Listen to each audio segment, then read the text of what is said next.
بسم اللہ الرحمن الرحیم۔ شروع اللہ کے نام سے جو بڑا مہربان نہایت رحم والا ہے۔ السلام علیکم۔ حضرت بہاؤالدین زکریا ملتانی رحمۃ اللہ علیہ نے عشق کے غلبے میں کئی ممالک کا سفر کیا اور مرشد کامل کی تلاش جاری رکھی۔ آپ رحمۃ اللہ علیہ کے شوق میں روز بروز اضافہ ہوتا جا رہا تھا اور باوجود سفر کی تکالیف کے آپ رحمۃ اللہ علیہ کے شوق میں کوئی کمی واقع نہیں ہوئی۔ آپ رحمۃ اللہ علیہ ایک عرصے تک مختلف علاقوں کی خاک چھانتے رہے اور پھر گھومتے پھرتے بغداد پہنچ گئے۔ بغداد میں اس وقت بے شمار اولیاء کرام موجود تھے اور ایک عالم ان سے اکتساب فیض رہا تھا۔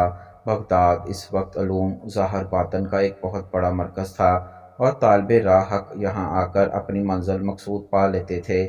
اس کے بعد آپ خراسان اور بخارا کی درسگاہوں سے فیض یاب ہوئے۔ حضرت بہاؤالدین زکریا نے تزکیہ نفس اور باطن کی اصلاح کی جانب توجہ دی اور مسلسل 20 سال تک انتہائی سخت مجاہدات کیے۔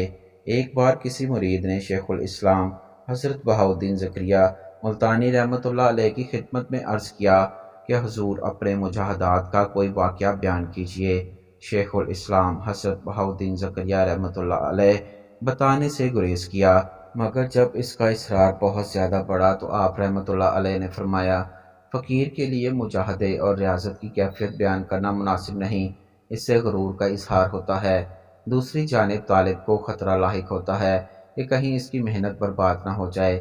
مگر سن لو، یہ فقیر 20 سال تک ایک پیالہ پانی اور ایک چھٹانک غذا پر روزہ افطار کرتا رہا ہے، اور یہ ایک ادنا مجاہدہ ہے جسے ہر مبتدی اپنی طبیعت اور نفس پر غلب پانے کے لیے آسانی کے ساتھ کر سکتا ہے۔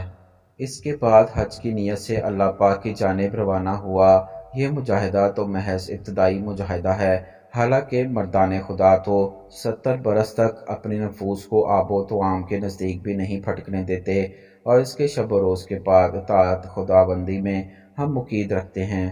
میں نے تمام مشقت اور ریاضت اللہ عز و جل کی رضا کے لیے کی، یہاں تک کہ ارض مقدس میں عرفات کی پہاڑی پر حضرت خضر علیہ السلام سے ملاقات ہوئی اور با فضل تعالیٰ با تائید ایسی اس دوران میں نے ان سے اکتساب فیض کیا۔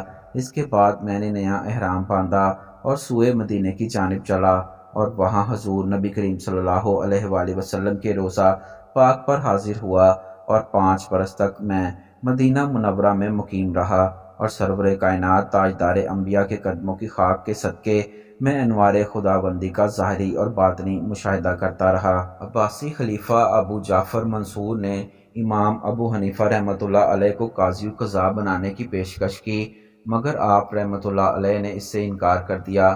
منصور نے قسم کھا کر یہ پیشکش قبول نہ کی تو سختی کی جائے گی اور قید میں ڈال دیا جائے گا، مگر آپ برابر انکار فرماتے رہے۔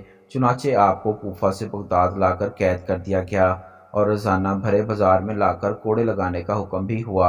10 دن تک یہی عمل آپ کے ساتھ دہرایا گیا اور کوڑے بھی اتنے شدید مارے گئے کہ آپ لہو لہان ہو جاتے اور خون آپ کی ایڑیوں تک بہتا جاتا۔ پھر آپ کو قید باب مشقت میں ڈال دیا گیا اور زبردستی زہر پلایا گیا، جس کی وجہ سے چند ہی روز میں قید خانے میں ہی بحالت سجدہ آپ کی وفات ہو گئی۔ دراصل خلیفہ منصور کو یہ شبہ ہو گیا تھا کہ آپ چانوائے اہل بیت کے قائد ابراہیم بن عبداللہ کی بصرہ کے علاقے میں حکومت کے خلاف بغاوت میں امام صاحب کی تعبیر تائید بھی شامل ہے۔ اسی پر برا فروختہ ہو کر منصور نے امام صاحب کے ساتھ یہ ظالمانہ برتاؤ کیا۔ آپ کی وفات کی خبر سے پورے بغداد میں کوہرام مچ گیا، ہر طرف رنج و غم کے بادل چھا گئے۔ کاکسی بغداد علامہ حسن بن عمار رحمۃ اللہ علیہ نے آپ کو غسل دیا اور 50,000 سے زائد لوگوں نے آپ کی نماز جنازہ میں شرکت کی، جو اس زمانے کے اعتبار سے بے مثال تعداد ہے اور آپ کی مقبولیت کی کھلی دلیل ہے۔